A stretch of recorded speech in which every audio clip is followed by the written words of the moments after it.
Gloria al Señor Jesucristo. Aleluya. Estar en su presencia es un aperitivo, porque un día, aleluya, estaremos disfrutando el plato de fondo allí, eternamente y para siempre. Disfrute estos momentos de adoración. Por lo demás, nos fortalecen para enfrentar los momentos de adversidad afuera. El Señor dijo: en el mundo tendréis aflicción, pero confiad, yo he vencido al mundo. Y estos momentos de adoración nos hacen disfrutar de la victoria del Señor y nos hacen victoriosos a nosotros para lo que tengamos que enfrentar.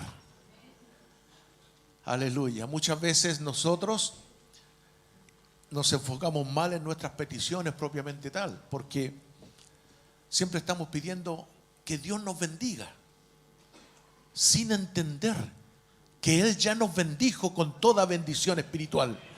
Si decimos que Dios nos bendiga, tenemos esperanza, pero lo que debemos tener es fe, y fe es apropiarse de lo que Dios ya hizo por nosotros. Él nos bendijo con toda bendición espiritual. Entonces, cuando invertimos los conceptos bíblicos, estamos expuestos a errores. Y esa es la razón por que se han multiplicado las iglesias evangélicas y las denominaciones y las sectas y todo eso, porque han tenido un concepto bíblico erróneo. Teniendo la misma Biblia, no están teniendo la correcta interpretación, y son muchas, diversas. Por ejemplo, en el tiempo de la presidenta Bachelet, acá en Chile, digo acá en Chile porque esto, como va al YouTube, la ven de varios países. Acá en Chile se hizo la ley de cultos religiosos, ¿se recuerdan? Hace unos años atrás. Y la presidenta llamó a los representantes de cada iglesia.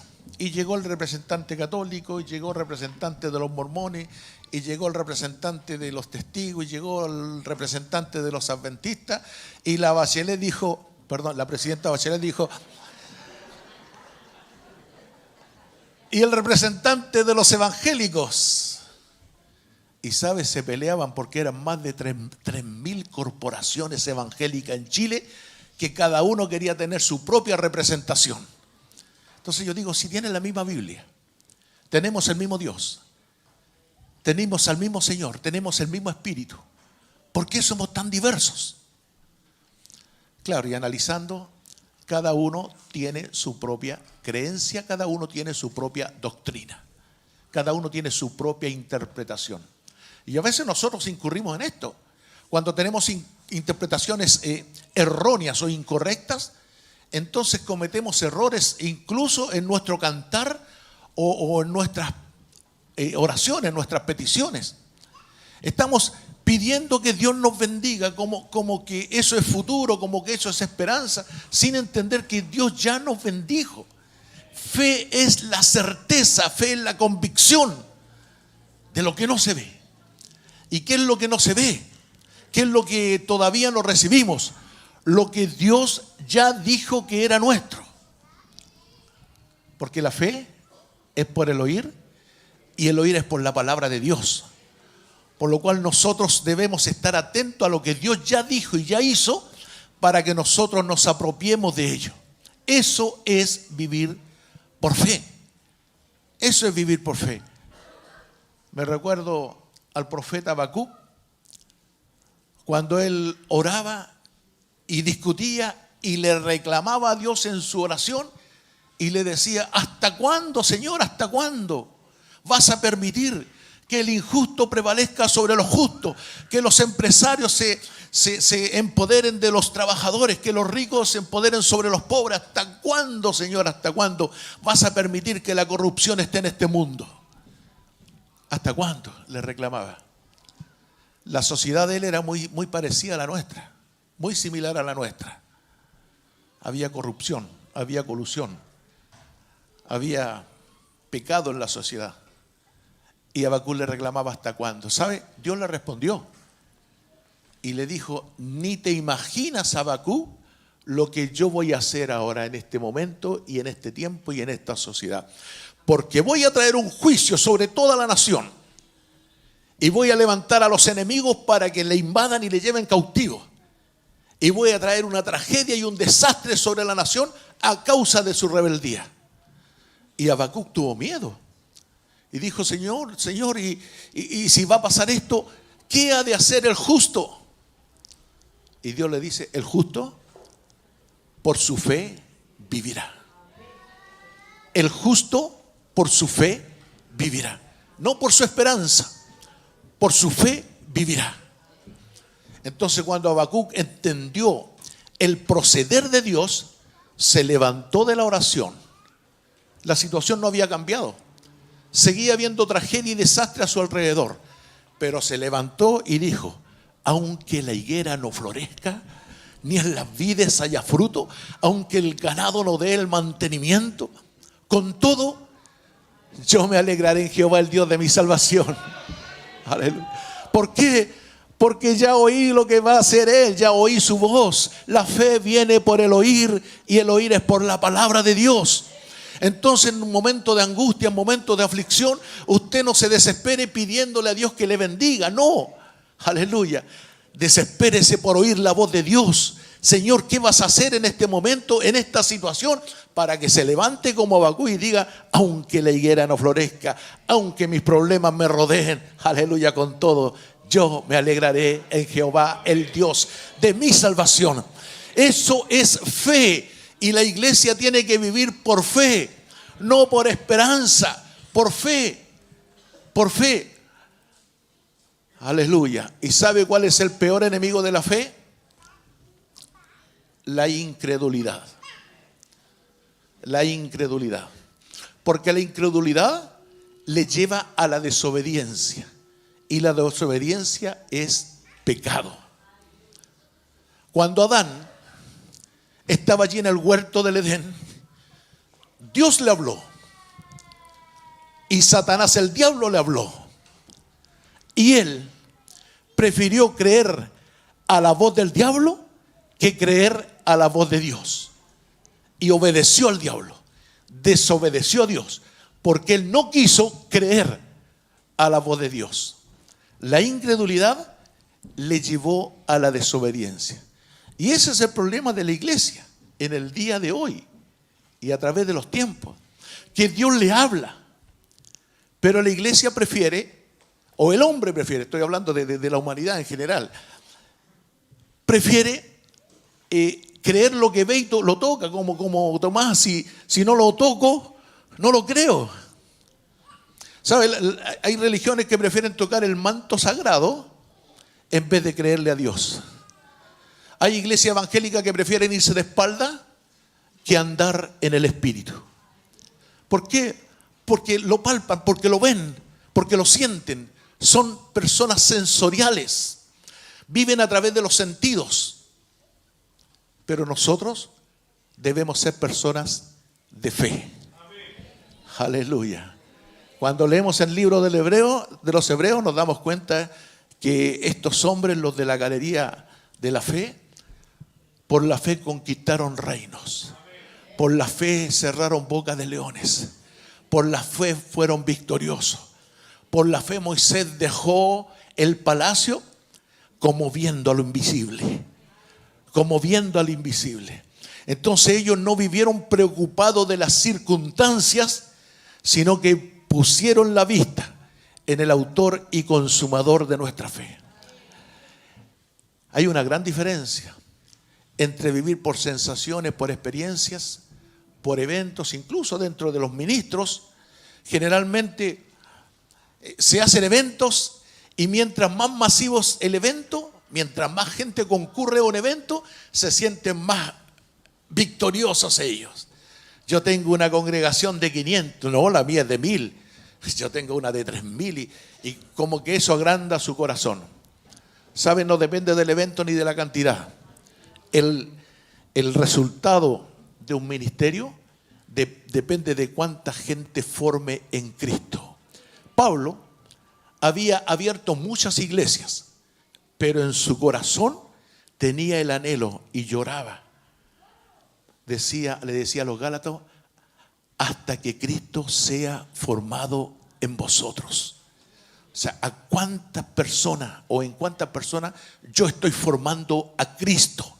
No cuánta gente tuve en el evento, ni cómo me ha ido, cómo he sido de exitoso en mi profesión. No, de eso no depende el reino de los cielos. El reino de los cielos no consiste en comida, en bebida, nada. En amor, gozo, paz, fruto.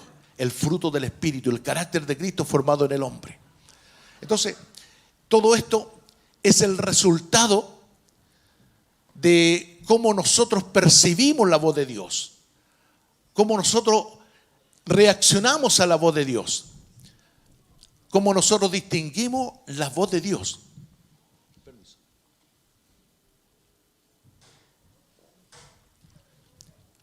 El libro de los Hebreos recuerda un pasaje del Antiguo Testamento que dice: si oyereis hoy su voz, no endurezcáis vuestros corazones. ¿Qué es oír la voz de Dios? Es diferente a escuchar una palabra de Dios o a conocer un texto bíblico. Yo no estoy diciendo que usted no lea la Biblia. No, de hecho yo soy profesor de las Escrituras. Es bueno conocer la palabra de Dios, pero mejor es oír la voz de Dios. ¿Cuál es la diferencia? Que cuando yo conozco la palabra de Dios y no conozco al Dios de la palabra, entonces esto va a ser solamente conocimiento, intelecto. No vamos a saber muchos textos bíblicos, pero eso no van a transformar nuestras vidas si solamente es intelecto. Entonces una cosa es conocer la palabra de Dios y otra cosa es conocer al Dios de la palabra. Porque la palabra de Dios es un instrumento que nos lleva a conocer al que escribió, al que habla y al que creó los cielos y la tierra. Esto es como los científicos que miran con un telescopio el universo, conocen el universo y la Biblia dice que el firmamento cuenta la gloria de Dios. Sin embargo, ellos conocen las estrellas, pero no conocen al que creó las estrellas. ¿Por qué es tan necesario conocer al que creó las estrellas? ¿Por qué es tan necesario conocer al Dios de la palabra? Porque cuando tenemos un encuentro con Él, entonces nosotros podemos oír la voz de Dios. Oír la voz de Dios. Fíjense que hay un texto bíblico que me parece interesante. Cuando, por aquí lo tengo, dice en 1 Samuel 3:7. Ustedes deben conocer la historia, se las cuento por si alguno no la conoce. Samuel era un pequeño que lo habían llevado a vivir al templo para que aprendiera desde chico a servir a Dios. Y en una de sus experiencias, Dios le habló. Samuel, Samuel le decía. Y él oía el sonido, él entendía que estaban nombrando su nombre, pero él no lograba discernir quién le hablaba ni para qué le hablaba. Y Dios le habló 3 veces. ¿Y sabe lo que dice 1 Samuel capítulo 3, versículo 7? Dice: y Samuel no había conocido aún a Jehová, ni la palabra de Jehová le había sido revelada. 2 cosas. Él no conocía al que le hablaba y tampoco la palabra del que le hablaba había sido revelada a su corazón. La diferencia entre oír y escuchar es esta. El oír tiene que ver con el sonido. El escuchar tiene que ver con el entendimiento. Cómo entiendo, cómo percibo, cómo me he revelado. Por eso a los hombres la esposa le habla, el esposo la oye, pero no la escucha. No le pone atención. Y la esposa le dice: 3ª vez que te lo digo, ¿cuándo me lo dijiste? Y no es que sea sordo. La oyó, pero no la escuchó. A veces así pasa con los hijos de Dios. Dios habla, Dios habla. Pasó cuando Jesús lo estaban bautizando, vino una voz del cielo que dijo: este es mi Hijo amado en quien tengo complacencia, o en el que se complace mi alma. o este es mi hijo amado, el que agrada a mi corazón. Cualquier versión que use es lo mismo. Pero la gente de alrededor dijeron, fue un trueno. No era el viento, era un ángel.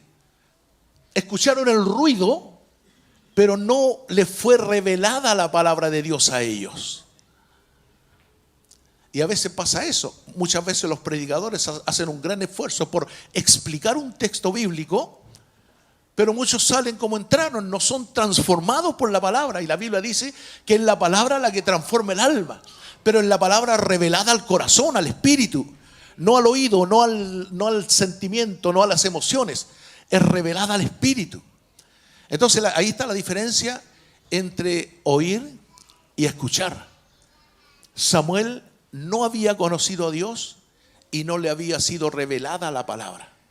Entonces yo en esto quiero desarrollar la temática de hoy al comentarle lo que es oír la voz de Dios propiamente tal y descubrir la voz de Dios en el libro de los Hebreos.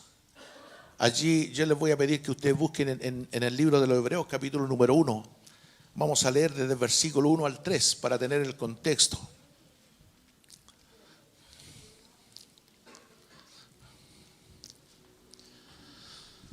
Hebreos capítulo número 1, versículos del 1 al 3.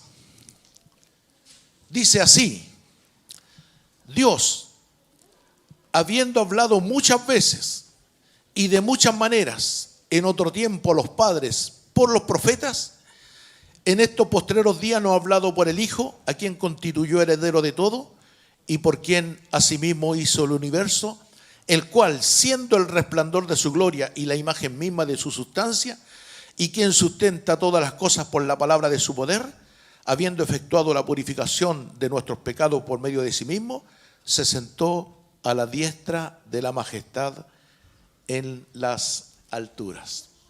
Amén. Amén.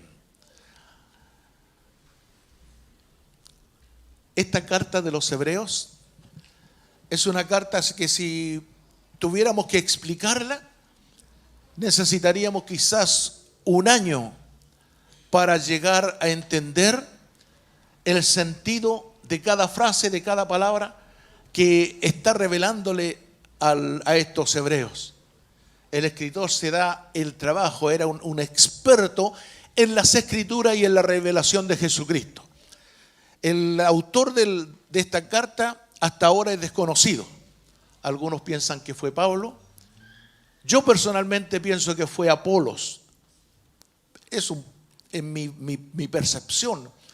Porque cuando reviso el Nuevo Testamento me doy cuenta que si hay alguien más preparado que Pablo, era Apolo, un varón poderoso en las Escrituras, que obviamente predicaba el bautismo de Juan en un comienzo porque todavía no le había sido revelado Jesucristo, pero cuando tuvo la revelación, con la misma fuerza partió y se unió al ministerio de Pablo y tenía la capacidad de tomar el Antiguo Testamento y aplicarlo en el Nuevo Testamento, que es lo que hace el escritor a los hebreos.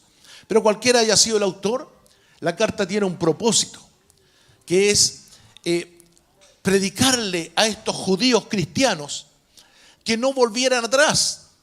Ahora, describiendo un poquito el contexto, para comprender a estos hebreos, debemos entender el momento en que ellos estaban viviendo.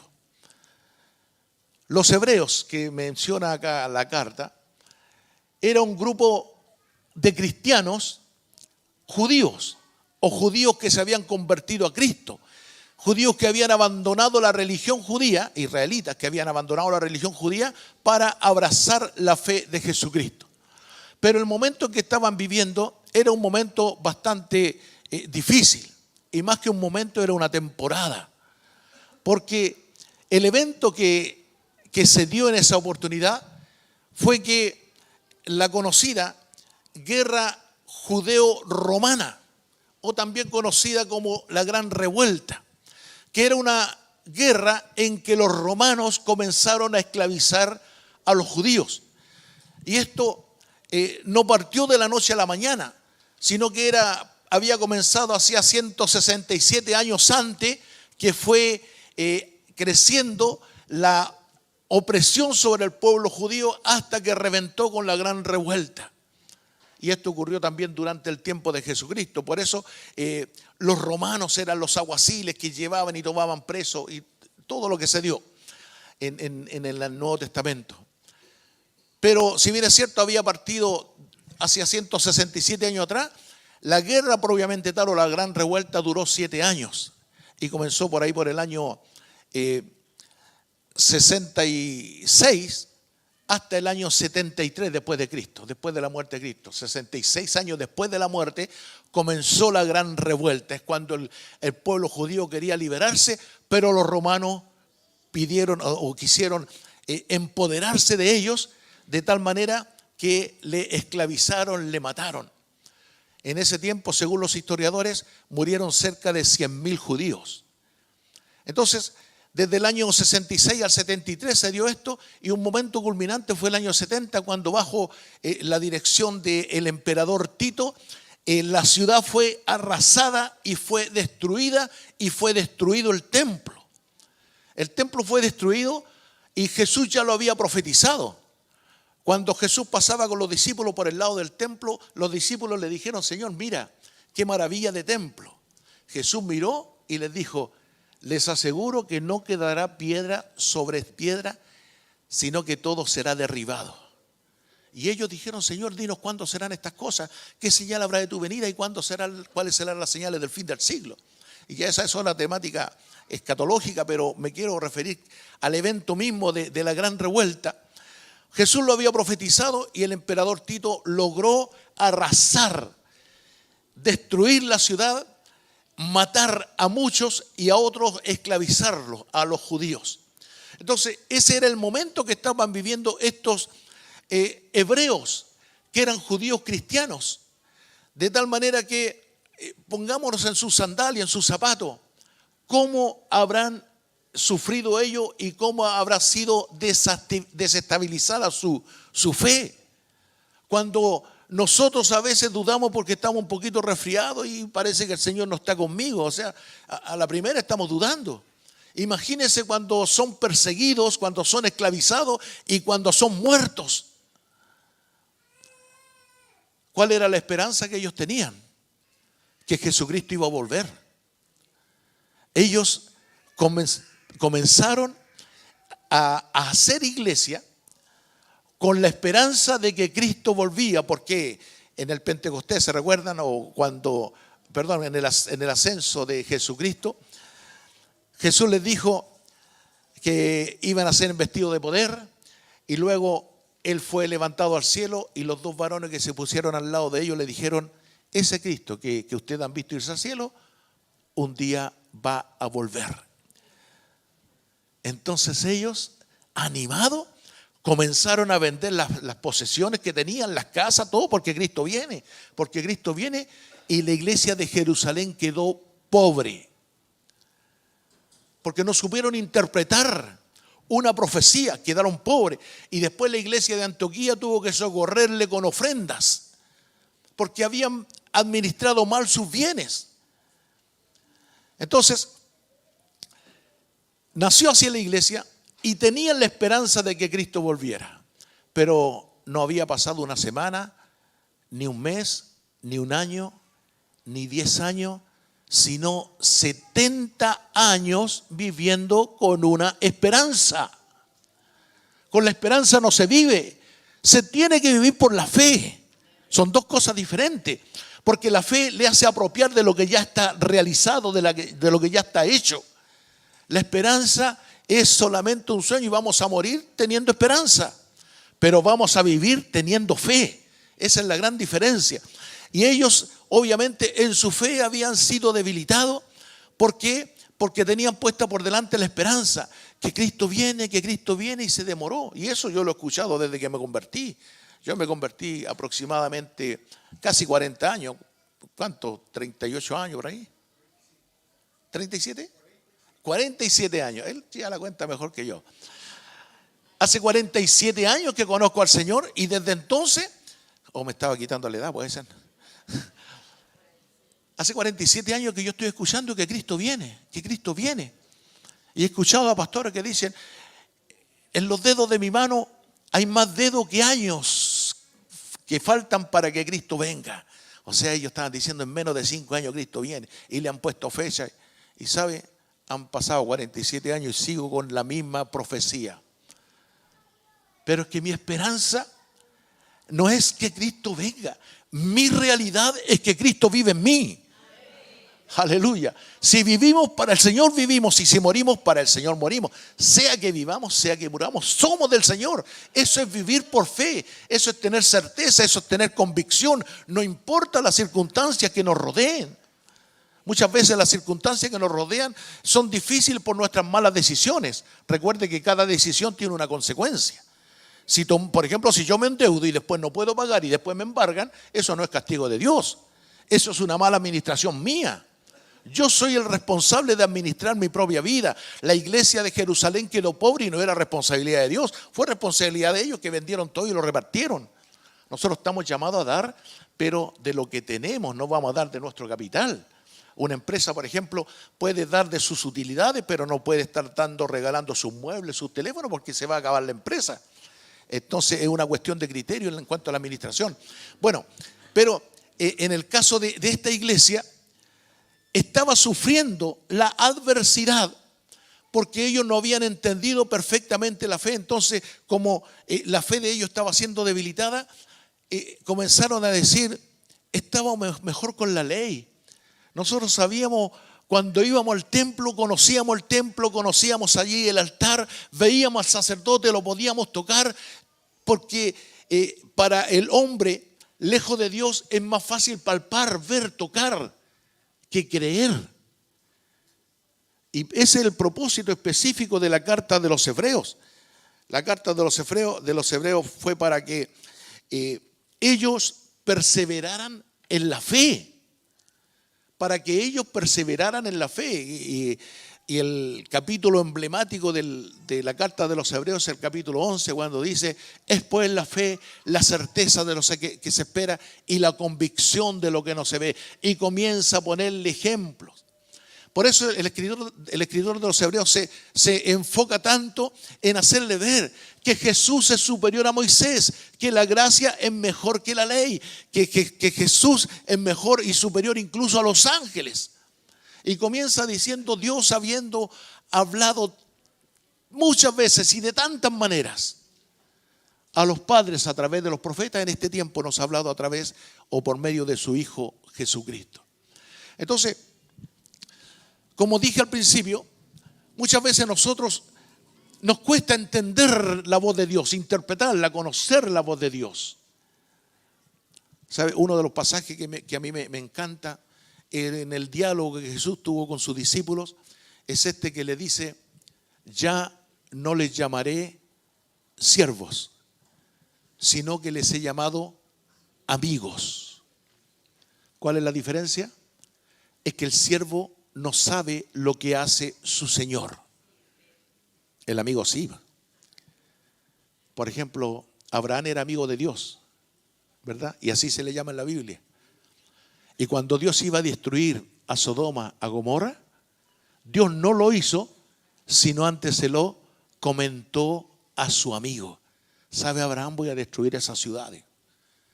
¿Para qué le hizo saber a Abraham? Para que Abraham comenzara a interceder. Señor, y si hubieran 50, y si hubieran 10, y si hubieran 5, justo, igual la destruiría.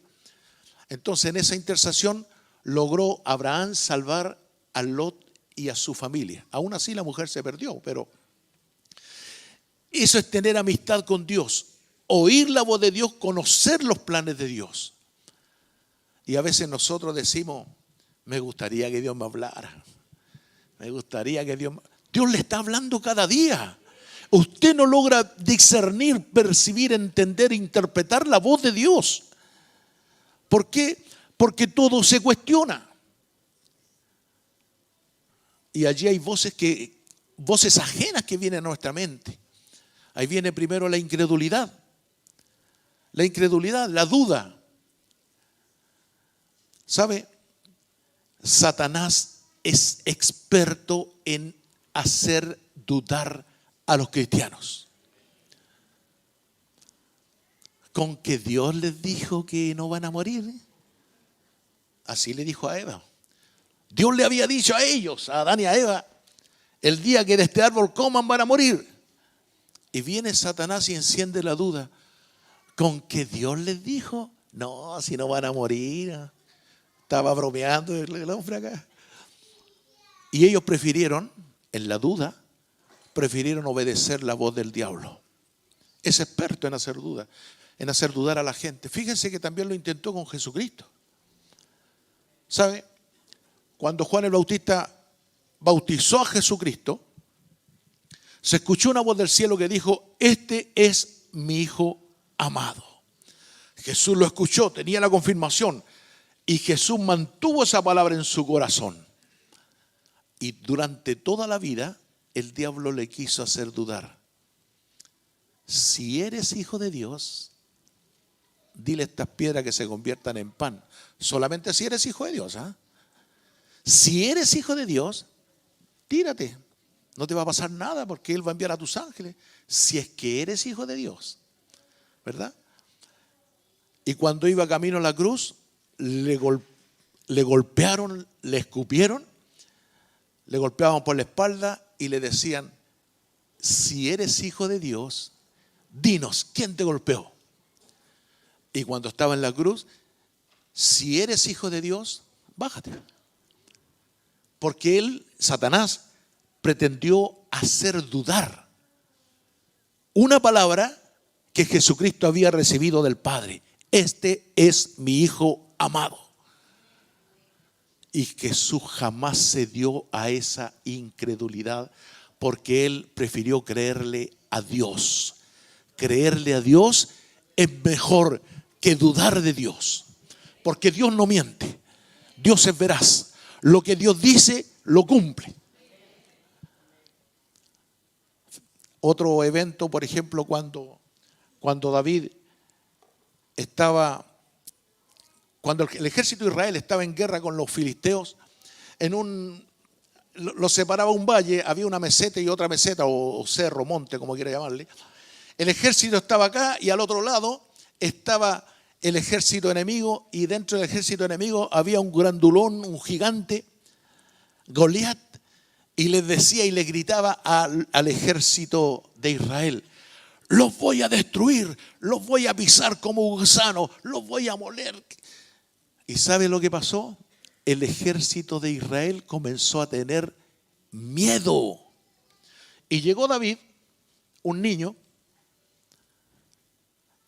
que creía en Dios, un niño bajo la unción de Dios. Y cuando llegó ahí, los hermanos le retaron: ¿qué te viene a meter aquí, cabro chico? Niño chico, para los extranjeros que están viendo. Y David allí escuchó dos cosas. El rey Saúl dijo: al que venciere el gigante, yo lo libraré de las contribuciones, de los impuestos, y le daré a mi hija para que se case. Y David escuchó a Goliat: los voy a matar, los voy a destruir. Y ahí el niño David tenía dos voces: la del rey y la del gigante. Y sabe, él prestó atención a la voz del rey. ¿Qué dijo el rey? Que me va a librar de impuestos y me va a dar su hija. Vamos contra el gigante.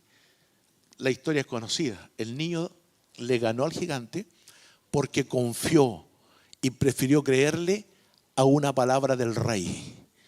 Si usted aprende a escuchar la voz del rey, sepa que la victoria está garantizada. Con Cristo somos más que vencedores. Todo lo puedo en Cristo que me fortalece. Porque Él tiene una palabra de victoria para nuestras vidas. Pero la incredulidad que el diablo pretende poner en su vida, en su mente, en su corazón, es lo que le hace dudar. Porque hay voces que no son voces, que son gritos que vienen a nuestra mente, como la incredulidad, como la duda, como el miedo. El miedo paraliza. Hay gente que está aterrorizada, tiene miedo, son cristianos pero tienen miedo. siendo que Dios no nos dio espíritu de cobardía, sino de poder, de valor, de dominio propio. Pero tienen miedo. O sea, prefieren oír la voz del diablo en vez de oír la voz de Dios. Allí tenemos a Elías haciendo descender fuego del cielo. Un milagro extraordinario. Y una mujer le mandó a decir: si te pillo te voy a matar. Mañana te voy a matar. Y sabe, él escuchó esa voz y le dio miedo y huyó. No se lo dijo ni en persona, se lo mandó a decir. Y él, aterrorizado, lleno de pánico, de temor, de miedo, huyó. Porque el miedo paraliza. Paralizó al profeta que había hecho descender fuego del cielo. Y muchas veces nuestras vidas son paralizadas por temor, siendo que tenemos el Espíritu de Dios en nuestras vidas, siendo que tenemos una palabra de Dios, que con Cristo somos más que vencedores, que todo lo que pisare la planta de nuestros pies será nuestro.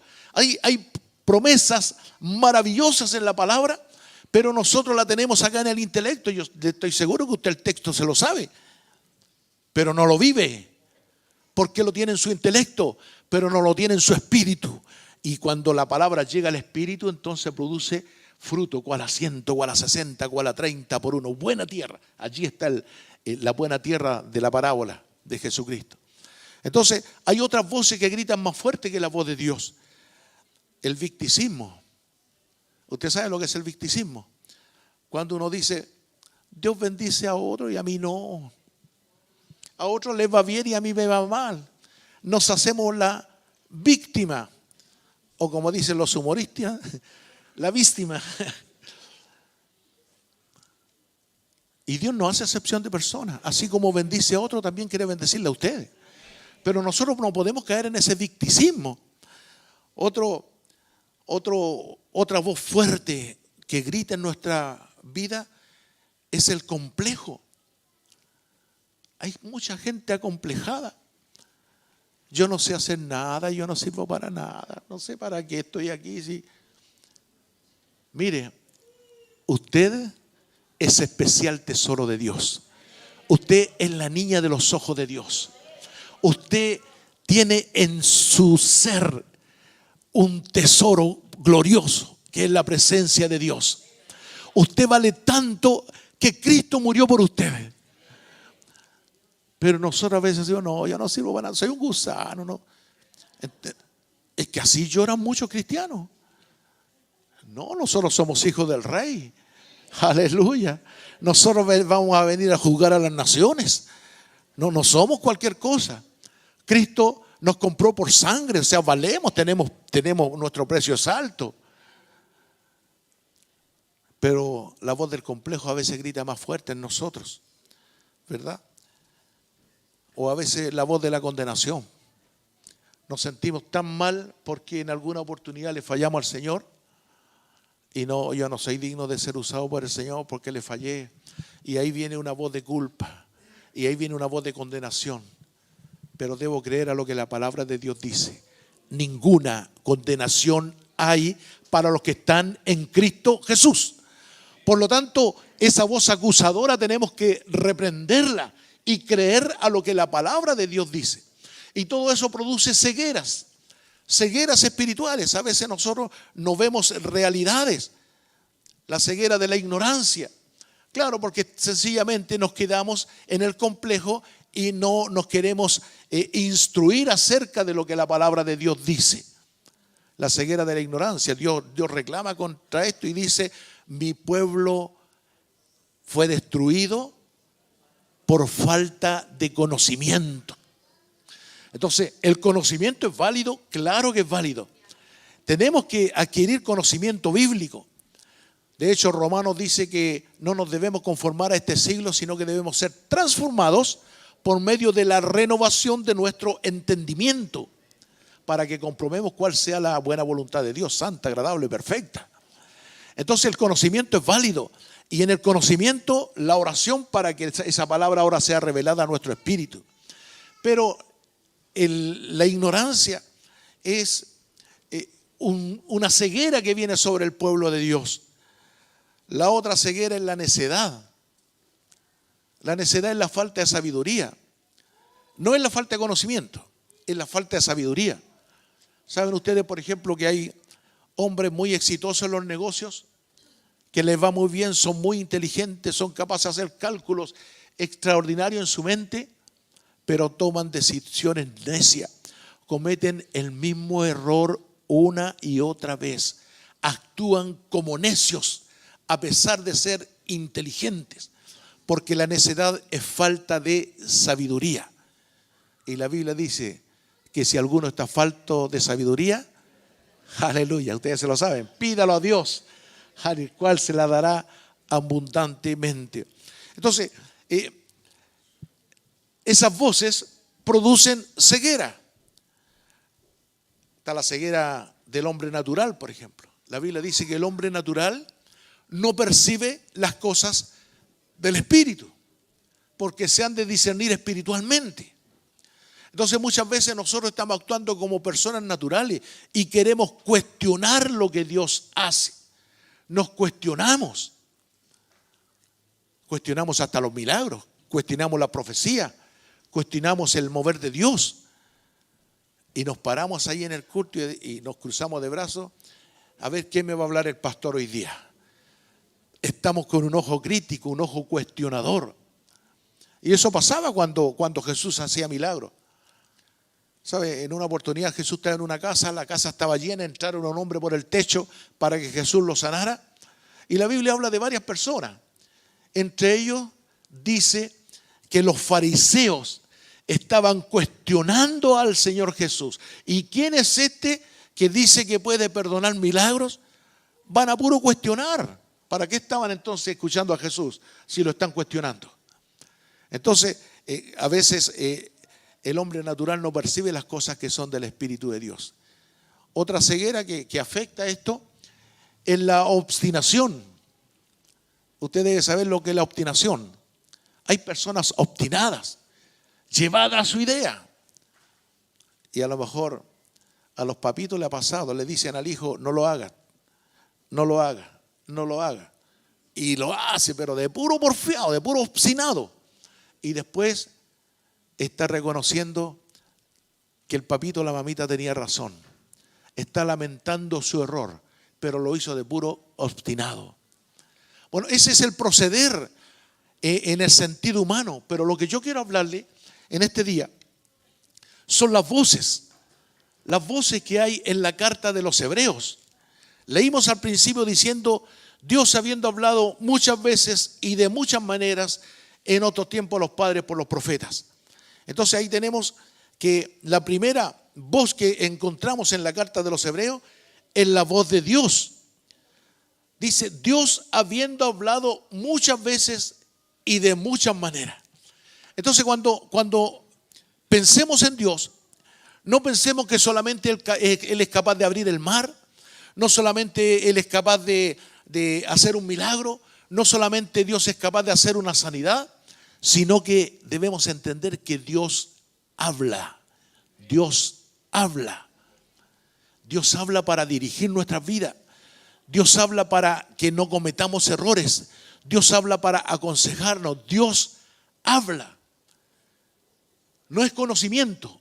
Estoy hablando de una voz que es capaz de dar dirección a mi vida. Lo dije al principio, la palabra de Dios escrita, cuando nosotros no sabemos el texto bíblico, trae conocimiento y eso es bueno. Sin embargo, la voz de Dios nos da dirección, nos dice por dónde tenemos que caminar, qué debemos hacer. Los que son guiados por el Espíritu de Dios, estos son hijos de Dios. Por lo tanto, debemos ser dirigidos por una palabra de Dios. Y esta es la primera voz que está en el libro de los Hebreos, la voz de Dios. Por lo tanto, cuando dice que Dios nos ha hablado muchas veces y de tantas maneras, nos está diciendo que Dios habla. Por eso, en el capítulo 11 nos habla de fe. Para tener fe tenemos que oír y conocer la palabra de Dios. Recuerde que la fe es por el oír y el oír es por la palabra de Dios. Hay mucha gente y en este día se usa este concepto. Voy a trabajar con toda la fe, dice. Sé que me va a ir bien porque voy con toda la fe. Mire, eso no es fe, porque la fe es por el oír y el oír es por la palabra de Dios. Si yo digo voy a trabajar con toda la fe, estoy queriendo decir que voy a trabajar y que ojalá me vaya bien. Es mi deseo, es mi anhelo, pero no es la voluntad de Dios. Por lo tanto, no puedo estar diciendo yo lo que Dios no ha dicho. Por lo tanto, la palabra de Dios produce fe. La voz de Dios produce fe. Si Dios lo habla, yo lo creo, aunque la higuera no florezca. Aleluya, Dios me dijo que había victoria. Eso es oír la voz de Dios y eso es reaccionar a la voz de Dios. Dios nos va a seguir hablando cuando nosotros decidamos caminar en obediencia, cuando decidamos creerle a Dios y obedecerle a Dios, porque la fe no es creer en Dios, no, porque aunque los incrédulos no crean, Dios existe igual, hasta los demonios creen. Entonces el problema no es creer en Dios, la fe es creerle a Dios, pero para creerle a Dios se necesitan dos cosas: primero, conocer a Dios, y segundo, oír su voz en nuestro espíritu. No solamente sabernos el texto bíblico, que Dios me hable, tener la convicción, la certeza que eso viene de parte de Dios. Porque si la palabra solamente llega a mi mente, allí también el diablo va a invadir mi mente con incredulidad. Y muchas veces, como Adán, vamos a preferir obedecer la voz del diablo que obedecer la voz de Dios. Y eso pasó ya con el hombre, eso está escrito, eso lo sabemos. La segunda voz que podemos encontrar en el libro de los Hebreos es la voz de los profetas. Y de muchas maneras, en otro tiempo, a los padres por los profetas. Los profetas son los que destraban tu futuro. Muchas veces nosotros nos encontramos frente a una encrucijada, frente a una bifurcación, cuando no sabemos qué es lo que nos conviene o cuál es la decisión que tenemos que tomar. Entonces es el momento de escuchar a los portadores de la palabra de Dios para que a través de ello recibamos una revelación respecto de nuestro futuro. Eso hacían los profetas. Los profetas traían una voz de Dios, una palabra de Dios para el pueblo.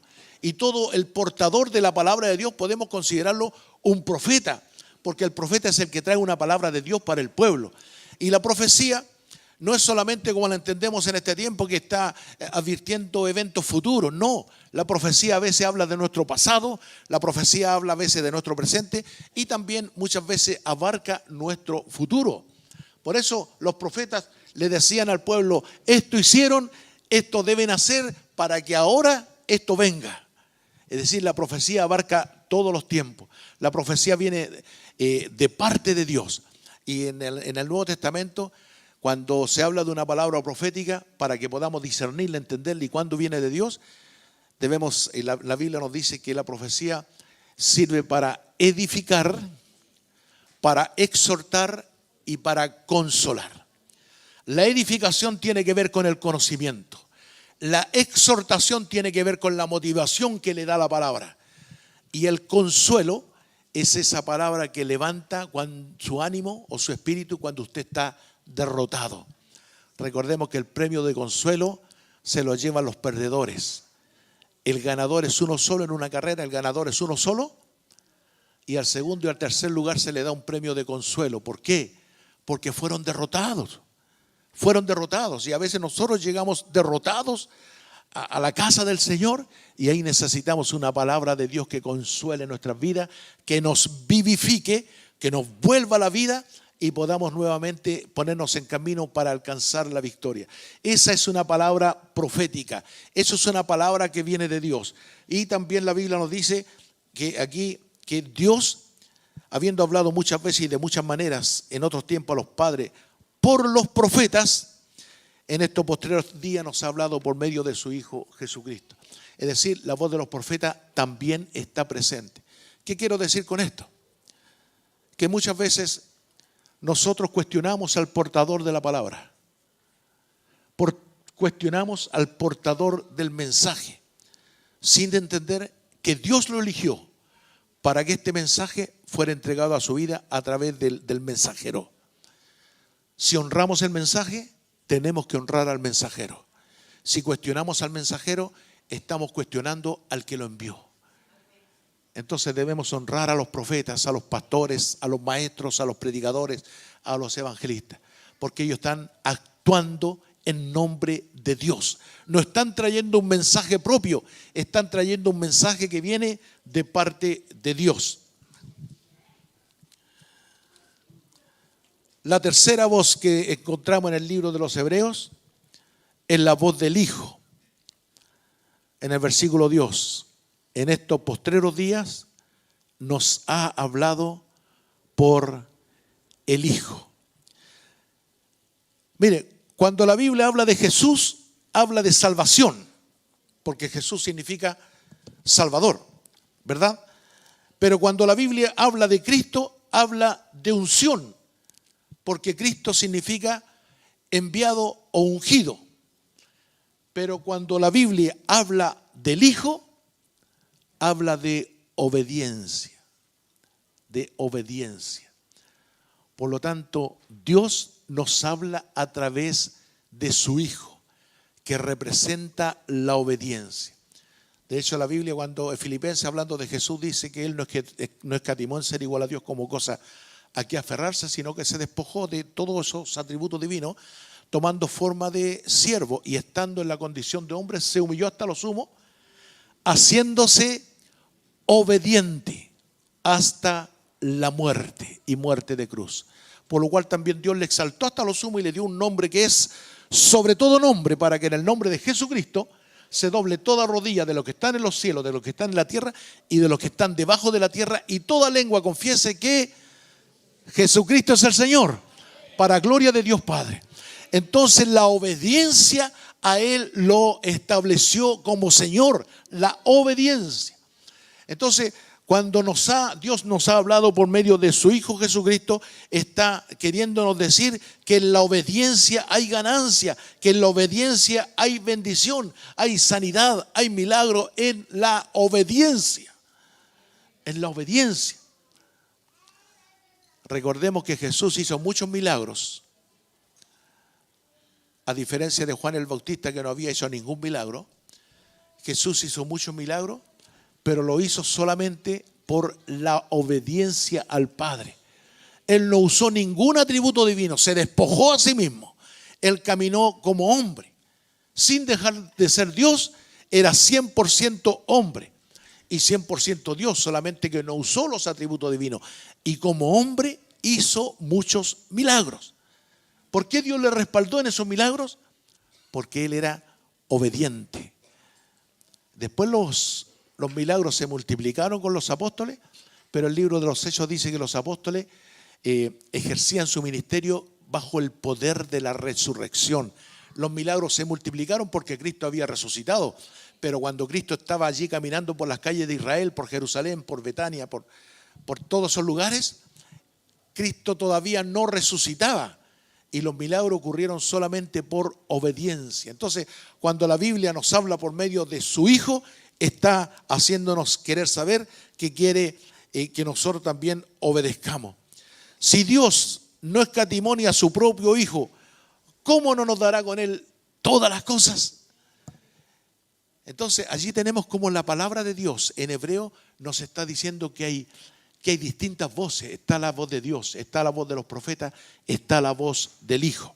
La cuarta voz es la voz de los ángeles. En Hebreos 1:14 dice: ¿no son todos estos espíritus ministradores enviados para servicio a favor de los que serán herederos de la salvación? Entonces, muchas veces, en forma específica, Dios usa a los ángeles para traer un mensaje directo de parte de Dios. Recordemos que la palabra ángel significa mensajero. Y Dios usó muchas veces a sus ángeles para sacar de alguna situación a alguien. Allí tengo algunos versículos anotados. Por ejemplo, en el Salmo 91:11 dice: a sus ángeles acerca de ti, que mandará a sus ángeles acerca de ti para que te guarden en todos sus caminos. El Salmo 34:7 dice: el ángel de Jehová acampa alrededor de los que le temen y defiende. Fueron los ángeles los que sacaron a Lot y su familia cuando la ciudad iba a ser destruida. Entonces, nosotros, este es un ministerio que en la iglesia es poco promovido, porque debemos entender que los ángeles son seres espirituales enviados por Dios para defender a nosotros los que hemos alcanzado la salvación. Quizás cuántas veces Dios le ha librado a usted de situaciones peligrosísimas y usted no se ha dado cuenta que ha sido obra de los ángeles alrededor suyo. Han sido obra de los ángeles. Ellos no necesariamente tienen que tomar la forma humana. Muchas veces, como son espíritus, actúan no a nuestra vista, pero sí están presentes. Me recuerdo allí cuando Eliseo tenía un secretario, iban pasando y se encontraron frente a los enemigos, y el secretario le dijo: ay, Señor, somos hombres muertos, porque mire el ejército que está contra nosotros. Y Eliseo le dice: dale vista espiritual a este incrédulo, le dice. Y sus ojos fueron abiertos y vio alrededor multitudes, millares de ángeles que estaban a favor de ellos. Eso pasa con nosotros. Dios cuida a su pueblo. Estamos rodeados por ángeles. Entonces, en este sentido tenemos que darle un correcto orden a lo que somos. Cuando la gente, los cristianos, y yo he escuchado varias veces, están atemorizados, la gente dice, por falta de conocimiento, dice: Señor, cúbreme con tu sangre. Error. Dios no lo va a cubrir con su sangre. La sangre fue derramada para remisión de pecado. Sin derramamiento de sangre no hay remisión de pecado. Por lo tanto, la sangre va a ser usada cuando usted peque contra Dios y recurra a pedirle perdón al Señor. Dios con su sangre lo va a limpiar, Pero Dios no me va a cubrir con su espíritu para cuidarme, tampoco. Porque el Espíritu Santo mora en nuestros corazones. ¿Cómo me va a cuidar Dios? Va a poner ángeles alrededor nuestro. Los ángeles están alrededor, el Espíritu está en mi interior y la sangre está en la cruz para que yo vaya cada vez que peco a pedirle perdón al Señor. Entonces ahí ordenamos algunos conceptos y ya no vamos a dar ese concepto: Señor, cúbreme con tu sangre. Es erróneo, está mal usado. Pero los ángeles tienen un ministerio glorioso. Dios enviará ángeles para sacarte adelante en victoria. Dios usará sus ángeles. Usted no los ve, pero es Dios procediendo, dando instrucción desde su trono. ¿Para qué? Para que nosotros alcancemos victoria. Recordemos que Cristo está sentado a la diestra del Padre, intercediendo por nosotros, para que nosotros seamos victoriosos aquí en la tierra. Una quinta voz, está la voz de los pastores. En Hebreos 13:7 dice: acordaos de vuestros pastores que os hablaron la palabra de Dios, considerad cuál haya sido el resultado de su conducta e imitad su fe. Los pastores son los que guían el rebaño y esa figura se usa aplicada a la iglesia. Jesús mismo dijo: yo soy el buen pastor. Bueno, y él estableció a algunos pastores para dirigir un rebaño de ovejas. Hace esa similitud. Pero ¿qué dice el texto? Que debemos obedecer a nuestros pastores. Debemos imitar su fe. No imitar otras cosas. Si al pastor le gusta vestirse de rosado, usted no tiene que vestirse de rosado. No tiene que imitarle en eso. ¿Entiende? No tiene que imitar su vestidura ni su peinado. No, esas cosas no. Tiene que imitar su fe. Entonces, así como el pastor está promoviendo a través de la palabra la fe en sus corazones, usted comience a imitarle. Entonces, el respeto a los pastores, la obediencia a los pastores es fundamental. Ahora, debemos reconocer que en otras partes hay pastores que se enseñorean de la congregación y las manipulan y las someten y prácticamente la esclavizan en forma psicológica, diciendo: en la obediencia está la ganancia, así que usted tiene que obedecerme a mí porque yo soy el representante de Dios en este lugar y usted tiene que hacer lo que yo le digo o está en pecado. Es una forma de manipulación. No, nosotros tenemos que dirigir la congregación en base a lo que la palabra de Dios dice. Yo no puedo decirle póngase de cabeza porque la palabra de Dios no me dice que usted tiene que ponerse de cabeza. Esa sería ocurrencia de un hombre. Y eso pasa muchas veces en otras congregaciones, especialmente en estas que salen a través de internet.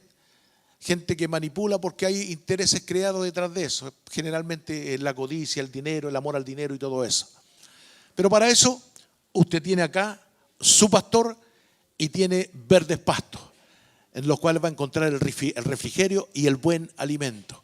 Entonces usted tiene que reconocer y obedecer al padre de esta casa, que obviamente es nuestro pastor Jorge Valencia, y por supuesto ahora trabajando con mi hermano Cristian, que Dios le bendiga también a él.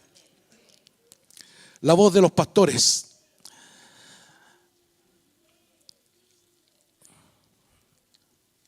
Una sexta voz que nos habla en Hebreos 12:24 es esta. Dice: a Jesús, el mediador del nuevo pacto, y a la sangre rociada que habla mejor que la de Abel. La voz de la sangre. La sangre de Jesucristo habla. O sea, nos trae un mensaje. Claramente aquí dice que habla más fuerte que la sangre de Abel. La sangre de Abel clamaba por venganza, porque a él lo habían matado. Sin embargo, la sangre de Jesucristo habla y clama por perdón para cada uno de nosotros. Cada vez que nosotros fallemos, tenemos a quien recurrir, a la sangre de Jesucristo.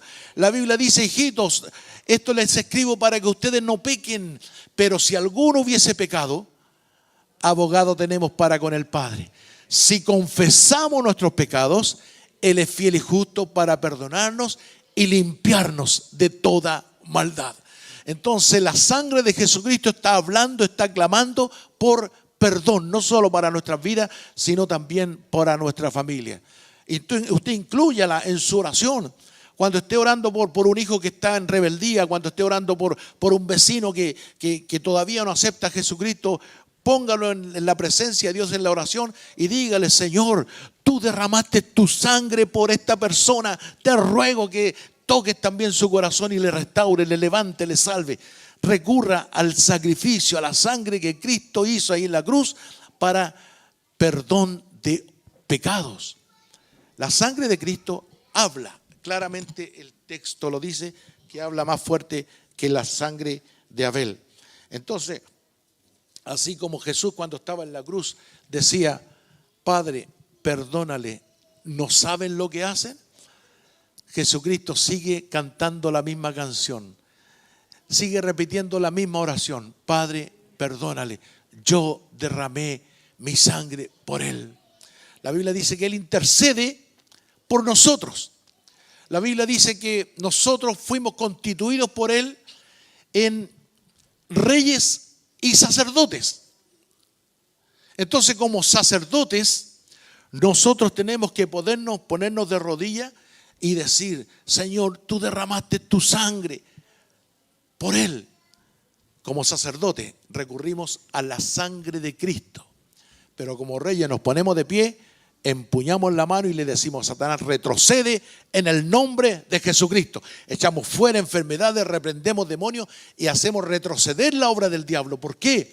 Porque nosotros habremos vencido al acusador de nuestro hermano por la sangre del Cordero y por la palabra de nuestro testimonio. Porque nosotros vamos a testificar que la misma sangre es la que perdonó nuestras vidas, nuestros pecados.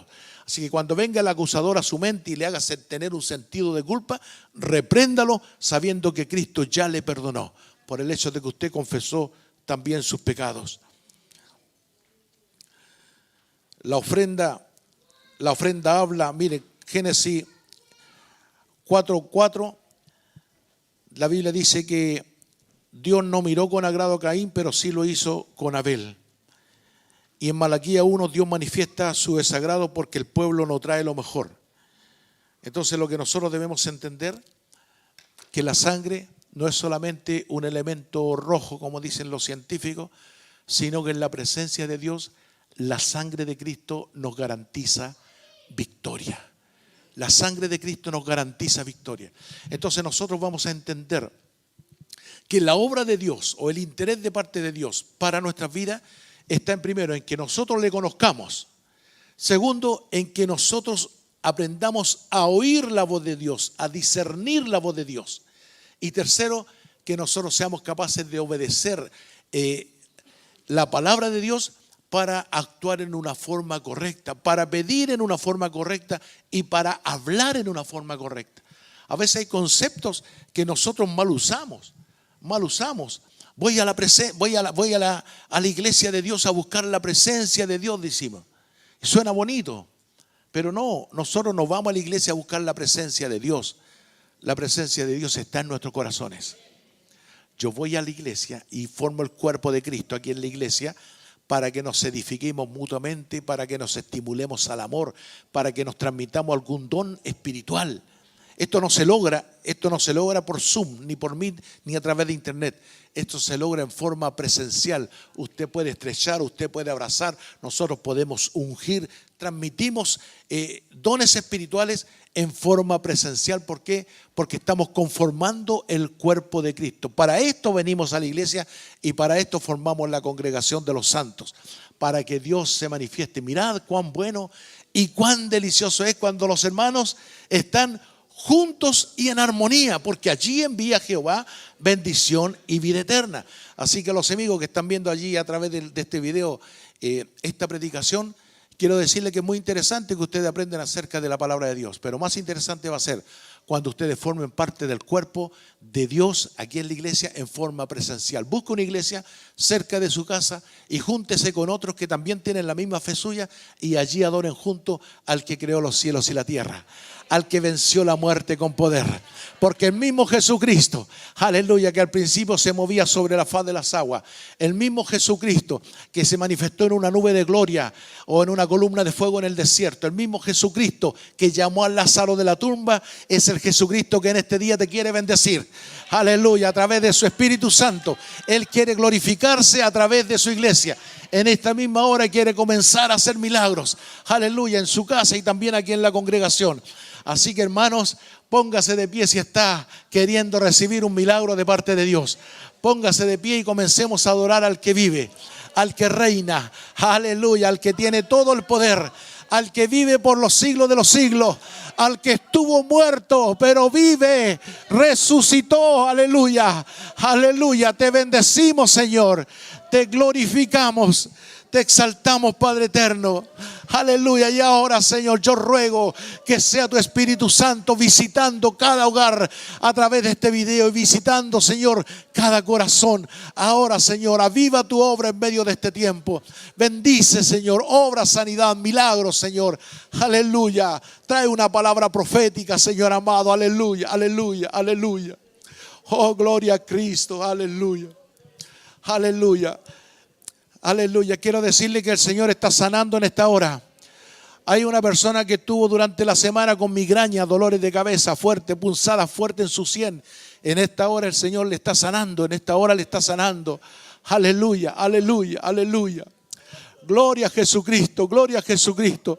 Aleluya, hay personas que están, aleluya, están queriendo una respuesta de parte de Dios por sus hijos que están en rebeldía. Aleluya, en esta hora hay una respuesta de parte de Dios para tu vida. Aleluya, Dios va a obrar también en aquellos que están separados. Aleluya, en el nombre de Jesús, Padre, bendice esta congregación. Te glorificamos, Señor, te honramos, Señor, y queremos expresar nuestra gratitud y nuestra adoración a través, Señor, de una alabanza de júbilo y de palmas, Señor. Démosle un aplauso al que vive, al que reina. Aleluya. Gracias, gracias, gracias, Señor Jesucristo. Gracias, Señor, gracias. Aleluya. Te adoramos, Señor. Te bendecimos, Señor. Gloria a Jesucristo. Amén.